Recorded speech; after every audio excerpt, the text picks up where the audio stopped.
Le Palais Mawal, c'est le livre choisi par Rachida Brakni de Dominique Hédé, c'est aux éditions Albin Michel. Pourquoi ce choix? D'abord dire que j'ai une profonde admiration pour Dominique Hédé, qui avait écrit un livre absolument remarquable sur Édouard Saïd. Et j'ai donc découvert le Palais Mawal il y a quelques semaines. Et ce livre continue de m'habiter et de m'accompagner.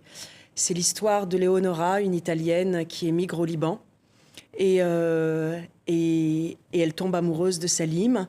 Et elle se replonge un peu dans son passé, avec son histoire d'amour avec Salim, et puis un réalisateur turc avec lequel elle a une histoire. Et cette femme se remémore sa vie, et dans ce Palais Mawal qui tombe un peu en décrépitude, c'est pour moi d'une certaine manière comme si le Liban se cristallisait, pas se cristallisait, mais le Liban se raconte au sein même de ce palais.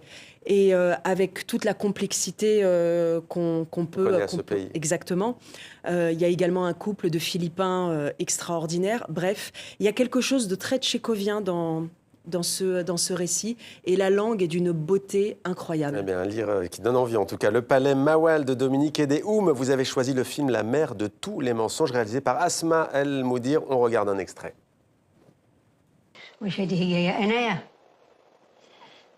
أنا عوجة بحال هادي ها سيروا جيت وبنتك في الخلق عطاوتني مونيكا عوجة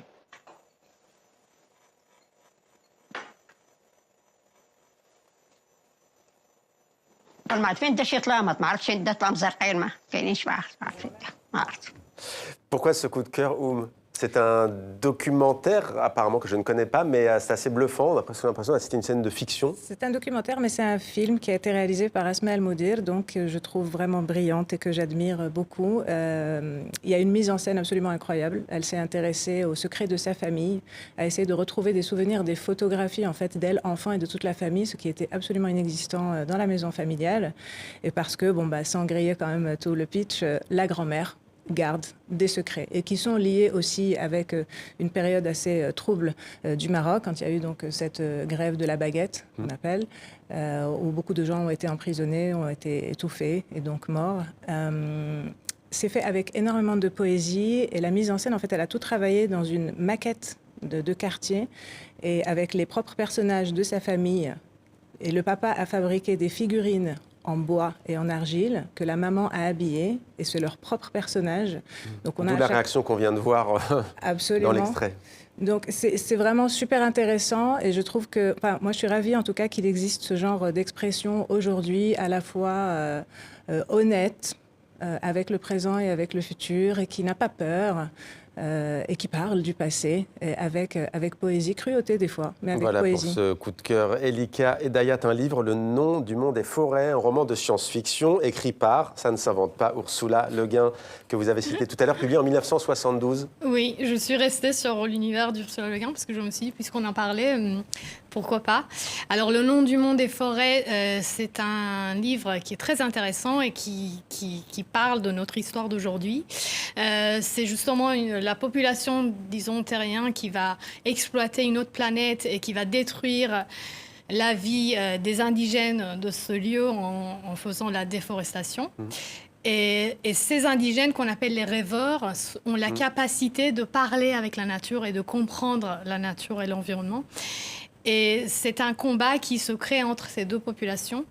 Et c'est très, très intéressant et intelligemment écrit. En fait. Mais voilà qui est dit. Sami Galbi, Les filles d'Olfa, c'est le film réalisé par Kauter Benhania avec Ren Sabri et Olfa Amrouni, un film dont on a beaucoup parlé, qui a marqué beaucoup de monde. Qu'est-ce qui vous a plu dans ce long métrage ? Alors moi, j'étais complètement bouleversé en regardant ce film. Je me suis senti très vite proche des personnes impliquées, surtout des filles, parce que c'est un peu pile ma génération. Donc, ce qui s'est passé dans la suite des événements révolutionnaires en Tunisie.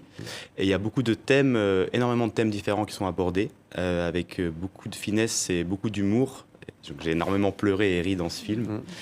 Et aussi, je trouve l'approche, puisque c'est une histoire vraie, et puis donc ces personnes sont aussi protagonistes dans la vraie vie de cette histoire qui a beaucoup fait parler d'elles aussi à ce moment-là, mais plus dans le contexte tunisien. Je trouvais que c'était hyper beau.